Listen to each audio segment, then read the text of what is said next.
बलराम एक मार्गदर्शक, एक मित्र और एक ढाल। ज्येष्ठ यानी बड़े भाई को हम किसी भी रूप में देख सकते हैं। प्राचीन काल से ही हम ना जाने कितने ही भाइयों की कथा सुनते आ रहे हैं, चाहे वो राम लक्ष्मण के संदर्भ में हो या फिर महाभारत काल के पांडव और कौरवों के संदर्भ में। हमारे इतिहास ने भाइयों को उनके अलग अलग चित्रण में वर्णित किया है। ये रिश्ता ऐसा है कि स्वयं श्री हरि ने अपने सेवक शेषनाग के साथ इस रिश्ते को चरितार्थ किया और समाज में पारिवारिक एकता और प्रेम के साथ जीने का पथ सिखाया। नमस्कार मित्रों, आप सभी का स्वागत है महावॉरियर की आज की इस प्रस्तुति में, जहां हम बात करेंगे शेषनाग अवतार बलराम की, जिन्होंने श्री कृष्ण के बड़े भाई के रूप में जन्म लेकर दुनिया का उद्धार किया। बलराम, इनके नाम में ही इनका संपूर्ण चित्रण छिपा है। अपने नाम की तरह ही वो अति बलशाली थे और राम की तरह ईश्वरीय अंश भी। कथाओं के अनुसार त्रेता युग के अंत में जब श्री राम विष्णु रूप में बैकुंठ लौटे, तब उनके आसन शेषनाग ने उनसे विनती की, प्रभु, मृत्यु लोक पर आपकी लीला देख मैं धन्य हो गया। आप मुझे आशीर्वाद दीजिए कि हर युग में मैं आपके भाई के रूप में ही अवतरित हूँ। हे अनंत शेष, मेरा कोई भी कार्य आपकी उपस्थिति के बिना तो संभव ही नहीं। मैं आपको आशीर्वाद देता हूँ कि मेरे अगले अवतार में आप मेरे ज्येष्ठ भ्राता के रूप में अवतरित होंगे। वहीं द्वापर काल में मथुरा के राजा कंस ने अपनी मृत्यु की आकाशवाणी के पश्चात अपनी प्रिय बहन देवकी और उनके पति वासुदेव को कारागार में बंदी बनाकर उनकी सभी संतानों का वध करना शुरू कर दिया। तब शेषनाग जी, जो देवकी के गर्भ में 7वीं संतान के रूप में जन्म लेने वाले थे, तब श्री हरि ने अपनी योग माया से देवकी के गर्भ को वासुदेव की पहली पत्नी रोहिणी के गर्भ में स्थापित कर दिया और उनका जन्म हुआ। परंतु पति के इतने वर्ष से कारागार में होने के कारण उनके चरित्र पर अनगिनत प्रश्न उठ सकते थे। समाज के डर से रोहिणी ने शेषनाग अवतार बालक को वासुदेव के मित्र नंद के घर पलने के लिए छोड़ दिया। बलराम को उनका ये नाम यदुवंशियों के कुलगुरु गुरु गर्गाचार्य ने ही दिया था। ग्रंथों में उल्लेखित एक कथा के अनुसार वासुदेव ने गर्गाचार्य को बताया था कि उनके दोनों पुत्र नंद के पास है और वो वहां जाकर उनके पुत्रों का नामकरण संस्कार यदुवंशी रीति रिवाज से करे। जब इस बात का पता नंद जी को चला तो वो दोनों बालकों को लेकर उनके पास पहुंच गए और बोले, हे महाज्ञानी गर्गाचार्य जी, ये हमारा सौभाग्य है कि आप मेरे दोनों पुत्रों का नामकरण करेंगे, परंतु आप इसे गुप्त रूप से ही करें। अगर कंस को इस बात की भनक लगी तो वो इन्हें मार देगा। नंद जी की इस बात को जानकर आचार्य ने सूर्य के तेज के समान चमकते बालक को अपने हाथ में लिया और उसके मुख की ओर निहारते हुए बोले, रोहिणी के गर्भ से जन्म लेने के कारण इसे रोहिणी नंदन कहा जाएगा। इसका बल अतुल्य है और इस कारण ये जगत में बल के लिए परिख्यात होंगे। ये बालक अपने गुणों से सारे जगत में प्रकाश डालेंगे, इसीलिए इनका नाम राम भी होगा। अतः जगत में बलराम के रूप से पूजे जाएंगे। श्री कृष्ण और बलराम की आयु में केवल 1 वर्ष का ही अंतर था, परंतु कृष्ण उनका अपने पिता के समान आदर करते थे और उन्हें दाऊ के नाम से पुकारते थे।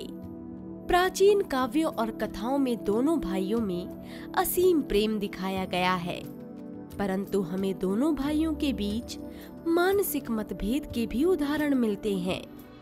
जहां बलराम सुलझे, समझदार और सीधे पथ पर चलने वाले हैं, वहीं श्री कृष्ण लीला स्वामी हैं। उनकी हर बात में गहरा रहस्य छिपा होता है। बलराम को भी अपनी लीलाओं के लिए जाना जाता है। वृंदावन में प्रचलित एक कथा के अनुसार एक बार बलराम गोपियों के साथ वन में खेल रहे थे।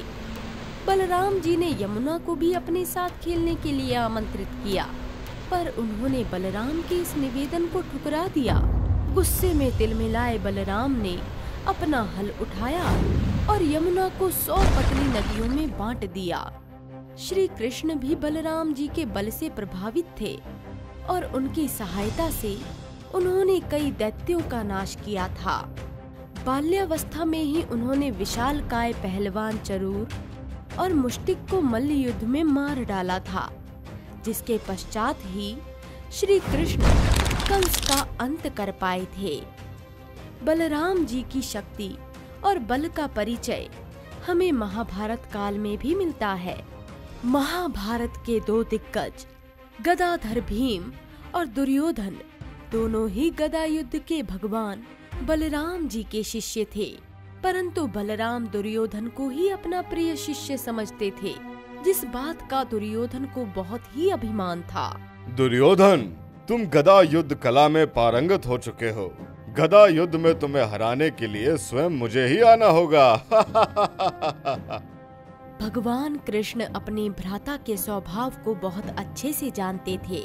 महाभारत के समय जब दुर्योधन अपने गुरु बलराम के पास उनकी ओर से लड़ने का निवेदन लेकर आया, तब वो अत्यंत गहरी सोच में पड़ गए। तब कृष्ण ने अपने भ्राता की मनोस्थिति समझ ली। वो जानते थे कि अगर बलराम लड़े तो पांडवों को मृत्यु से कोई नहीं बचा सकता। तभी उन्होंने एक चाल चली। दाऊ, मेरी मानो तो हमारे इस युद्ध में भाग लेना दोनों के लिए पक्षपाती होगा। जहाँ कौरवों की तरफ से लड़ेंगे, वही मुझे पांडवों के पक्ष में लड़ना होगा। अतः हम दोनों को ही प्रण लेना होगा कि हम इस युद्ध में शस्त्र नहीं उठाएंगे। मैं तुम्हारी इस बात से सहमत हूँ कृष्ण। मैं इस विनाशकारी युद्ध से दूर तीर्थ करने जा रहा हूँ। इसके बाद महाभारत के युद्ध में लगभग सभी नियमों का परित्याग हुआ। जीत और प्रतिशोध की आग में दोनों दलों ने एक दूसरे पर वार किया। युद्ध के अंत में भीम ने दुर्योधन से गदा युद्ध करते हुए उसकी जांघों को तोड़ दिया, जो गदा युद्ध के नियमों का उल्लंघन था। अपने शिष्य द्वारा किए गए ऐसे कर्म से गुस्से में तिलमिलाए बलराम अपने हल को धरती पर पटकते हुए बोले, भीम, तुमने दुर्योधन की कमर के नीचे वार करके मेरे द्वारा दी गई विद्या का अपमान किया है। दोनों पक्षों ने छल तो किए हैं, परंतु ये छल मेरी आंखों के सामने हुआ है। इसकी सजा तुम्हें अवश्य मिलेगी। इसके पश्चात बलराम जी ने अपना हल उठाया और एक जोरदार वार से भीम को धराशायी कर दिया, जिसके बाद वो क्रोध में भीम से बोले, भीम, तुमने छल द्वारा दुर्योधन की जांघें तोड़ी हैं और गदा युद्ध विद्या को कलंकित किया है। तुम्हारे इस कुकर्म के कारण विश्व से गदा युद्ध की कला ही लुप्त हो जाएगी। बलराम जी के इस श्राप के कारण फिर किसी ने गदा नहीं उठाई, और अगर किसी ने उठाई तो वो अपना ही सर्वनाश कर बैठा, जैसे कि महाभारत के युद्ध के बाद श्री कृष्ण के वंशजों ने किया। कथाओं के अनुसार कुरुक्षेत्र के युद्ध के बाद यदुवंशियों में आपसी मतभेद हो गया था और उन सब ने खुद को मूसल से मारना शुरू कर दिया, जिसे देखकर बलराम जी एक वन में एक वृक्ष के नीचे जाकर श्री हरि के ध्यान में बैठ गए। ध्यान में लीन बलराम जी ने जैसे ही अपना मुख खोला, तब हजारों फन वाले सफेद रंग के अनंत शेष निकालकर वो बैकुंठ चले गए और श्री हरि के आसन के रूप में विद्यमान हो गए। ये कथा थी द्वापर युग में शेषनाग अवतार श्री बलराम की, जिन्होंने अपने अनुज श्री कृष्ण के साथ मिलकर कई राक्षसों का अंत किया था और एक ज्येष्ठ भाई के कर्तव्य का निर्वाह किया। आपको ये वीडियो कैसी लगी और आप आगे आने वाली वीडियो में किस महावॉरियर को देखना चाहते हैं, हमें कमेंट सेक्शन में लिखकर बताइए और हमारे चैनल को सब्सक्राइब करना और बेल आइकन को दबाना मत भूलिएगा। ओम नमः शिवाय।